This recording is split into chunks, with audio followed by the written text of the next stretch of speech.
Hello, YouTube. My name is Alan, and it's that time, once again, let's talk metal.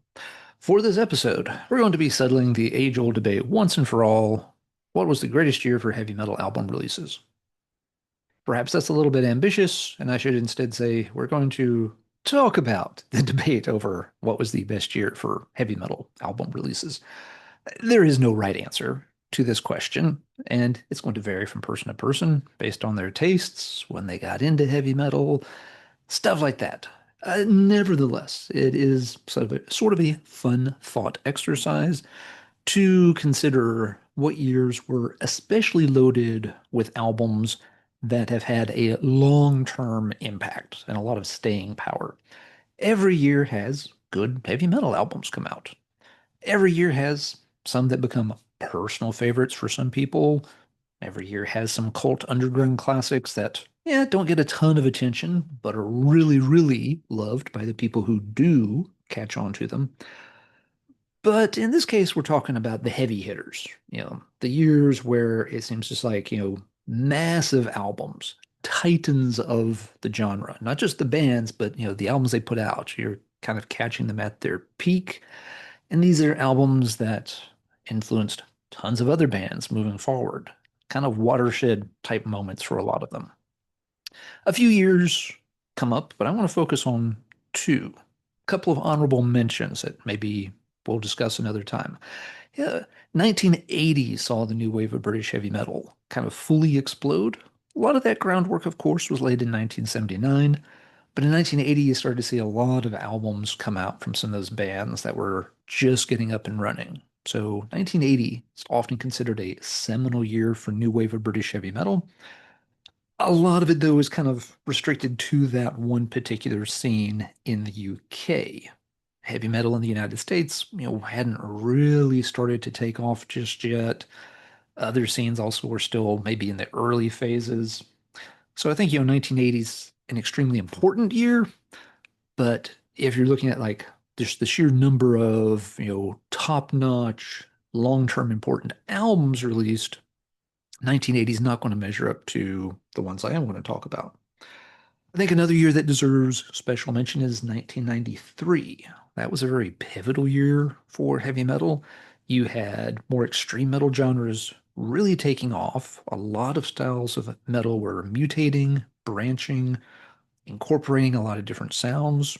You'd had some older styles that were quickly fading out of relevance, but being replaced with, a new crop of different things. And you saw a lot of possibilities in these new bands experimenting and heading off in different directions. So that's a particularly important year as well. I think your reactions to 93 depend a lot, though, on when you got into things and how much you like those different experimental directions. If you were just wanting everything to kind of stay in the meat and potatoes, Iron Maiden and Judas Priest kind of line, 93 is not such a great year for that kind of stuff. Yeah, 93 is a tougher year for that. If you're a thrash metal kid, 93, yeah, kind of a sad and lonely year there. So, yeah, 93, certainly a huge year, but I think that one has a much more mixed reaction because it really does depend on your take on things. If you're huge on Norwegian black metal and more cutting edge death metal, yeah, 93 is the shit for sure. Again, not the year I'm talking about here. The two I'm talking about are kind of the two classics, ones I have always heard metal fans debate as which one is the best. It's 1984 and 1986. I've always had kind of a knee-jerk reaction myself that 1984 was maybe the stronger of the two, but today we're going to sit down and actually kind of, line these up side by side. What I've done is gone through my collection, but also dug around online for other lists of heavy metal albums, just albums, no demos, no EPs, no singles. And, tried to focus in on what seemed to be like, the really, again, big releases, things that have had a long-term impact on heavy metal. Not just albums that are personal favorites of mine, not just cult underground classics that may be amazing albums, but never really had any long-term impact on the scene. I've come up with about 10 to represent each year, and you can kind of balance them out for yourself. See what you think. See if there's any key releases that I have missed. Very possible. I've, done some homework on this, but something may have slipped through the cracks. We'll go chronologically and start with 1984. And I think I've got 11 that I considered like, really, really big albums for 84, which means you're on a pace of about one per month on average. Right away telling you that it was a pretty insane year for heavy metal album releases. First on top of the stack, we have Judas Priest, Defenders of the Faith. Now, again, most people wouldn't pick this as their favorite Judas Priest album, but it's still Priest at the height of their powers. Even if you say this is a step down from Screaming for Vengeance or British Steel, at this point in time, Priest was still a stadium selling out phenomenon worldwide. And it's still a damn good album that showcases the band kind of at their peak. After this, things get weird. Maybe there's a couple of signs on this album of what would come, but for my money, yeah, this is still a monster of a heavy metal album and was a huge release for 1984. So that, of course, if Priest is doing something, you got to check in and see what Maiden did. Maiden did Power Slave. I think a lot of folks would probably pick this as their album of 1984. And once again, you're catching this band at their absolute pinnacle here.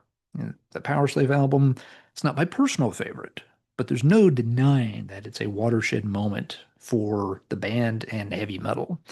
This and the ensuing, Live After Death tour that went through basically the entire following calendar year, it cements Iron Maiden's legacy as one of the all-time greats. Iron Maiden could have just quit at the end of that tour, never recorded anything else, and they'd still be remembered as one of the best heavy metal bands of all time. So yeah, huge release for 84. You have Queensryche's The Warning. Yeah, Queensryche has been sort of, below most people's radar for so long. I think people forget, how seminal a lot of these early albums were. Queensryche was showing off, a cleaner, slicker, more intellectual, but still very metal sounding drive. There were so many Queensryche wannabes, copycats, bands operating in a similar sound that followed in their wake. And a big part of that is the sound they got on The Warning. Huge step up from their debut EP, which I like. But yeah, the band's maturing rapidly here and doing some really cool stuff. So yes, another big moment in 1984. Next up, you've got Merciful Fate's Don't Break the Oath. I should have mentioned that I don't really have these in much of any particular order. We're not going from like most favorite of mine to least favorite. Yeah, the stacks are somewhat random. But again, for a lot of folks, this is one of their defining heavy metal albums of all time. From the classic cover art, incredible track list, legendary lineup. Um, yeah, it's probably one of those 10 best albums of the decade, and it's here in the same year as like Power Slave. So yeah, huge things from these bands. Metal Church gets their start. The debut album is still one that a lot of people rank as one of the best heavy metal albums from the US in the 1980s. So this one has a big impact.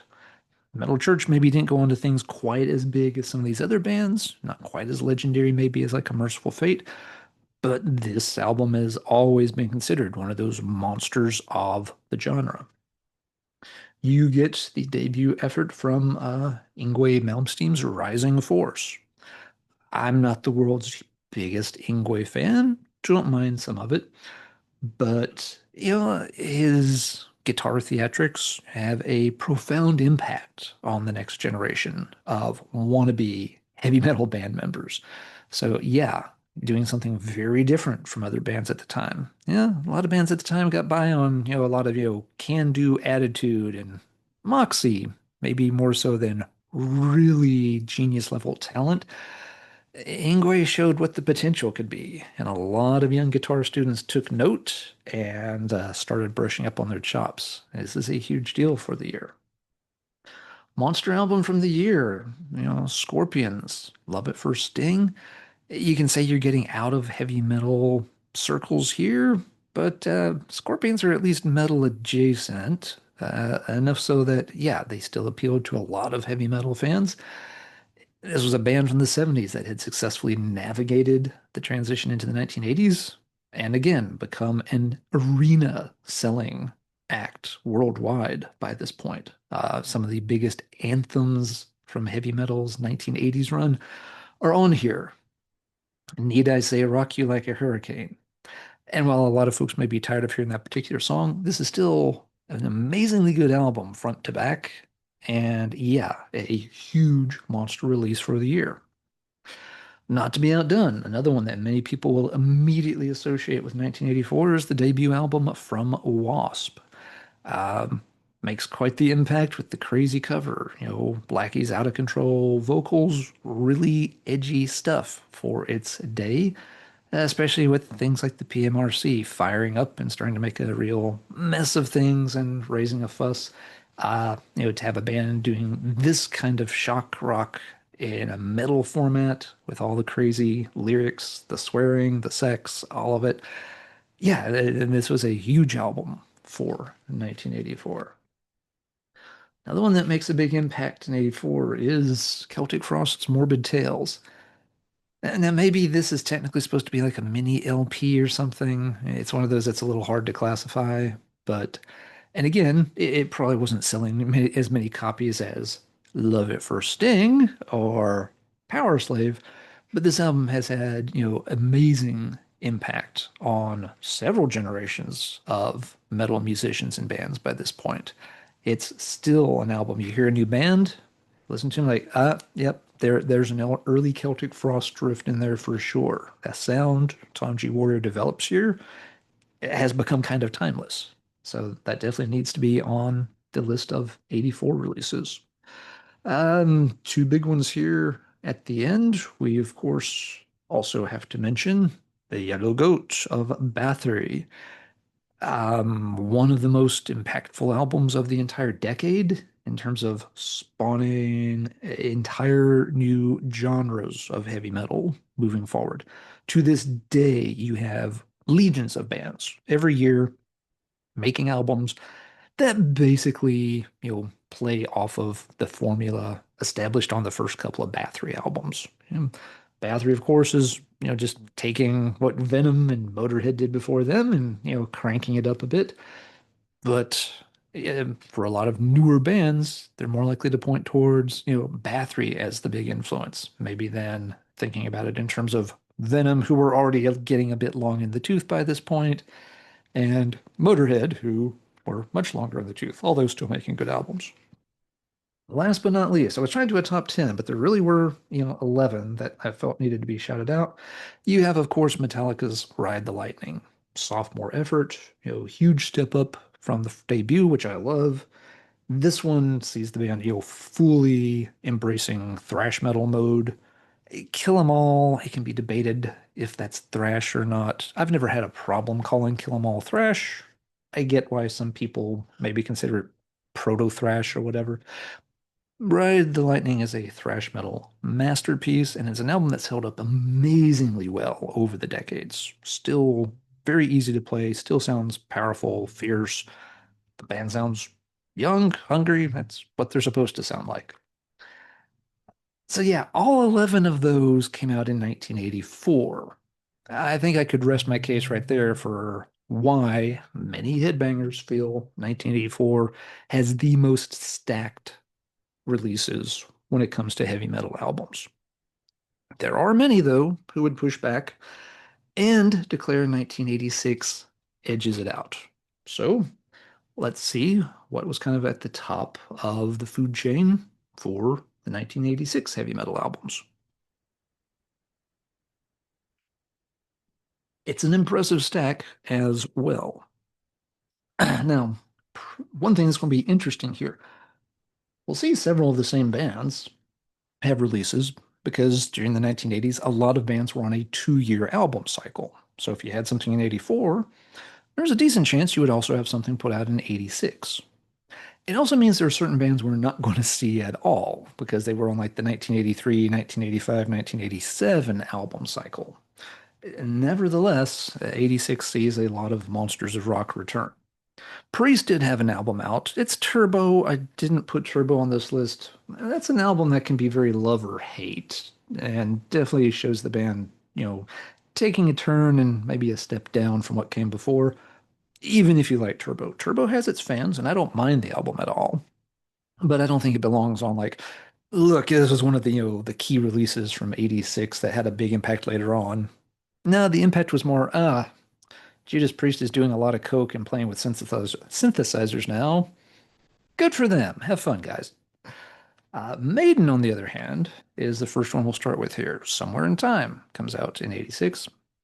Certainly not my favorite album by the band. That's been covered enough. But it is a huge release. The band changes directions, but they don't go in kind of, the party mode direction of Priest, even though they are, again, playing with a lot of synthesizers and electronic sounds. Maiden's going for maybe a more introspective direction on this one. Over time, it has become a fan favorite. A ton of people love it and put it near the top or at the top of all the Iron Maiden 1980s albums. So, yeah, Somewhere in Time, definitely one of the main releases of 86.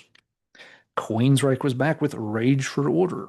And again, another huge album moving the band forward stylistically. Sure, it's easy to look back 40 years later and kind of laugh at, the very artsy, clothing and haircuts they were wearing.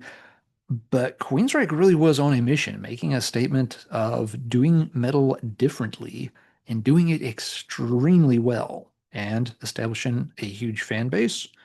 Queensryche, of course, their big moment would come a couple of years after this, but the two albums leading up to it are no slouches and had already established and kind of set the band up for massive success on Operation Mindcrime. Merciful Fate was gone by 86. Sad, but King Diamond released, the first of his solo project albums with Fatal Portrait. Well received, sets him up for success long term. Albums that come later are usually cited by many as being, their favorites over this one. A lot of folks, though, still do love Fatal Portrait. They see it as a nice successor to Don't Break the Oath, and the album has had a lot of staying power over the years. So, yeah, the debut from King Diamond, one of the most beloved acts moving forward from this year on, that definitely gets mentioned as one of the big monster releases of 86. Doom metal sees a massive seismic breakthrough with Candlemass's debut, Epicus Doomicus Metallius. I always say Metallius, but I guess it's Metallicus. I always mispronounce that a little bit. Um, so yeah, doom metal's always in a sort of a weird place. It always feels like the never do well step cousin of the heavy metal genres. But here you have one of the first real groundbreaking moments that still resonates hugely today, even though most people think of Messiah Marklin when they think of Candlemass, and this is before him. This album, almost every song is a classic that got played all the way through the Marklin years and long thereafter, still in live sets, years and decades after. So the impact this has on doom metal is undeniable. Next up, we have Fate's Warning with Awaken the Guardian, another band like Queensryche, showing you a different path for heavy metal to do some, very progressive things. Fate's Warning's debut came out in 84. Night on Brocken is fine, but it's, a somewhat pedestrian album. Not a bad album, but the band took huge steps forward, and by 86, with album number 3, they had established themselves as doing something truly groundbreaking and magnificent. Didn't get a huge amount of attention at the time necessarily, but a lot of folks had heard it over the years, took notes, and it's become a really celebrated album ever since. Let's see. You've got Creators, Pleasure to Kill, moving into a little bit of heavier stuff here. Second album from the band, they tighten up and get much more ferocious here and establish themselves as, one of the driving forces of the German thrash metal scene. Another one that maybe, had to live in the shadow of a lot of the American thrash bands at the time, but this is an album that has held up and now can stand toe to toe with those all these years later. Speaking of other big thrash metal releases from North America, you've got Slayer, Rain in Blood. For most folks, it is the definitive statement, not just of Slayer's career, but of thrash metal, period. Enough said. Yes, it's one of the biggest releases of the decade, not just 1986. But it's not even clear if it's the best thrash metal album of 1986. Again, best opinions vary. Um, Megadeth can have something to say about that with Peace Sells, but Who's Buying? Amazing album that tightens up a lot from the debut. Um, yeah, absolutely another cornerstone of the thrash scene of the mid 80s. But yeah, the real contender who might just, go home with prize for best thrash metal album of 1986 is, well, Metallica on the 2 year album cycle is back with Master of Puppets, which many people consider to be their absolute masterpiece. Mature songwriting, great song structures. Almost everything on here is just, considered a classic. And for a lot of folks, it's almost the last essential Metallica album. If folks weren't into the, colder, more techie side of And Justice for All, and then didn't like their turn towards a more, accessible MTV friendly fare after that, then, this is, final call for one of the biggest and most beloved bands from the 1980s. The last one, which is the only one that ended up on the list that I didn't have a physical copy of, would be Dark Angels, Darkness Descends, which again would not have, sold nearly as many copies as some of these other thrash titans I've just shown. But that album has had a ton of longevity and still gets mentioned very, very highly and praiseworthy by a ton of people. So there's 10, real heavy hitters from 1986. So, yeah, which year is better? Again, for myself, 1984 has the better set of albums. When I start looking at other big albums from each year, the list for 1984 is definitely longer than the list for 1986. So if you're talking just sheer quantity of top-notch stuff, 84, in my opinion, edges out 1986. Some other stuff from 84 that I didn't mention in this kind of top tier. So I guess we're talking like if I just showed the S tier albums, then I guess we go to the A tier albums. Other stuff from 84. You've got Fistful of Metal, March of the Saint, Last in Line, Violence and Force, The Unknown from Gotham City, small release at the time, but now considered probably the best of the Swedish heavy metal albums of the entire decade. So, yep. Heavy Metal Breakdown from Gravedigger. Again, not necessarily the greatest album, but it starts the career of a band that is still going 40 plus years later. That counts for something. Ample Destruction, enough said. Open the Gates. Manowar gave us both Hail to England and Sign of the Hammer. Battle Cry, Gates to Purgatory. Psalm 9, although back then it was just called Trouble, but of course that caused issues later. Stay Hungry, At War with Satan, War and Pain, and The Cannons of Destruction Have Begun. Those are all 1984 releases. Now, maybe I've messed up on a year somewhere. So, if one of these technically was an 83 or an 85, apologies. Not trying to stack the deck one way or the other. I have these as 84. When I checked other lists, they were showing up as 84. But if you think there's an error on a date, by all means, leave a comment below. And again, not to cut 86 short whatsoever, there's a lot of other killer stuff on the list from 86 that I didn't mention either. Let's look through some of those real quick. Eternal Devastation, Doomsday for the Deceiver. Talked about Turbo a little bit. I guess it depends on how much you're into Priest and your opinion on that album. The Dark from Metal Church on the 2 year cycle. Game Over, The Ultimate Sin, Born Too Late, Morbid Visions, and Roar. So again, a lot of big ones there on sort of the quote unquote A tier list. It's just that for me, the list, ended up, noticeably shorter than the total list for 84, which is why I would give the nod to 84. I completely get why some people would say 1986.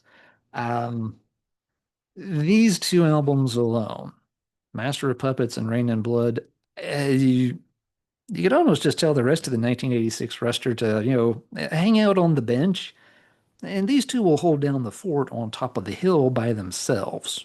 So, if folks make a case for 86, I get it. I absolutely do.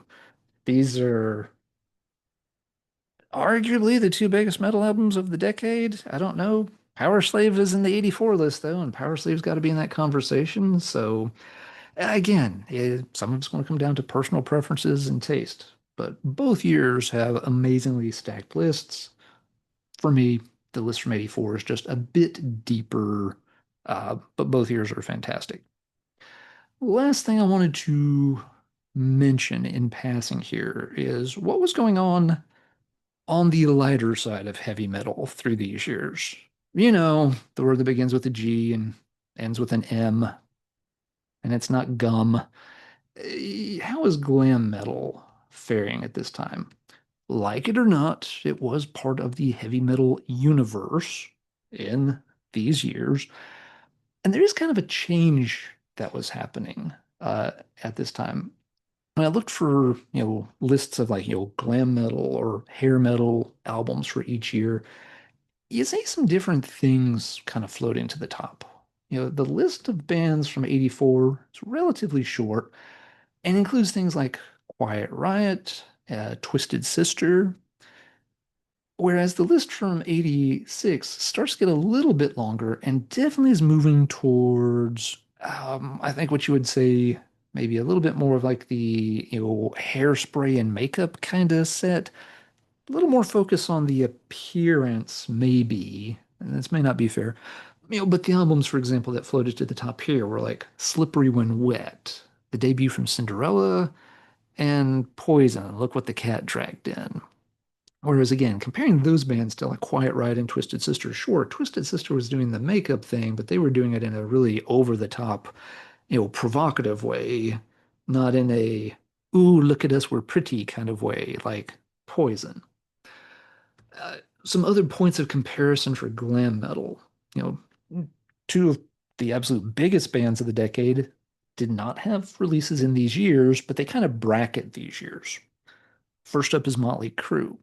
Uh, Crue released Shout at the Devil in 1983. And then in 85, they released Theater of Pain. That's a pretty big shift.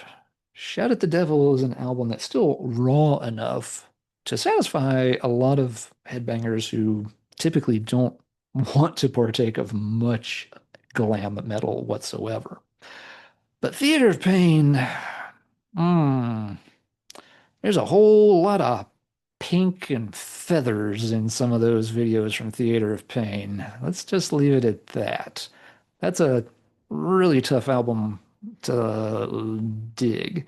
Shows a change in what was happening with that style of metal. Similar transition happens with Def Leppard. 1983 saw them release Pyromania, which again, lots of headbangers can still appreciate and enjoy that album, even if some of the songs have been played to death over the years. Now, Def Leppard didn't get a follow-up until 87, so the year after 86, and that's Hysteria. And for a lot of fans, that's where they're like, no, thank you, I'm done. Personally, I like Hysteria, but part of that is I'm a little bit younger than the folks that are obsessed with Pyromania. Yeah, Hysteria hits closer to when me and my friends were starting to pay a little bit of attention to music. Nevertheless, it shows again a band going from, Pyromania, you've got all the Muttlange, AC/DC worship stuff. There's still something there that's very accessible but reasonably heavy. It appealed to metal fans. Hysteria, you're getting more into the electronics, more into, a much more radio-friendly sound. So there's years right here in the middle of the decade show where glam metal, was kind of really becoming a thing, and bands were trending in the direction that fits the stereotype applied to glam metal today, that it was all image, very little substance, weaker albums that had a lot less bite to them. But when you look at the albums from 83, 84, some of those bands and albums, they still had some reasonably decent heavy metal street cred at that time. Last thing to point out here after that is you also see a difference in the importance of thrash metal right around this time. Going back to the stack from 84, out of the 11 CDs I showed, there are three you could consider extreme metal. That was Morbid Visions, uh, The Battery, self-titled, and Ride the Lightning. And out of those, again, let's face it, Bathory was kind of a slow burn. It influenced bands in the underground, as did Celtic Frost, but not, huge commercially successful things right out of the gate, not the way Ride the Lightning was. But, so you've got, three extreme metal albums, one thrash metal album. If we go back and look at the list I put together for 86, you've got, if we include Darkness Descends, which I didn't have, you've got a lot more thrash making up those S tier releases than you had just a couple of years earlier in 84. Makes perfect sense because we all know the timeline of things.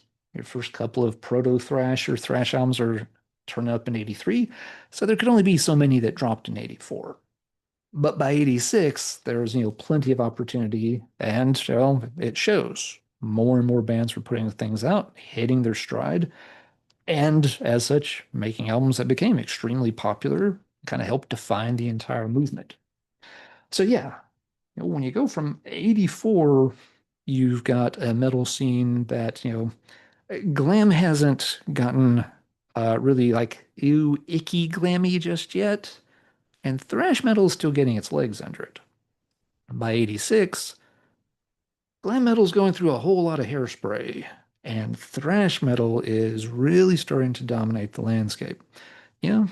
So there's some big transitions there too. And those kind of things could affect whether a person thinks 1984 or 1986 has the better set of releases. Absolutely. If you're a real thrash maniac, you might lean into 86. If you dig the more traditional classic bands more, they might push you towards 84. Don't know. Why don't we talk about it in the comments down below? You tell me, which year do you think has the better stack of album releases? 84 or 86? Be interested to see what folks will register with this one. And once again, there is no correct answer. This isn't a true false type question that can be answered one way or the other. Each person is going to have their own answer and their own reason for choosing that answer. That's what makes it fun to discuss and talk back and forth about. If it was just quantified that, boop, boop, boop, boop, boop, carry the seven, oh yeah, this year's the best, what would be the point of discussing it? So let me know down below what you think about the matchup between 1984 and 1986. That is going to do it for this time. So until the next video, everybody take care. And as always, keep banging your head.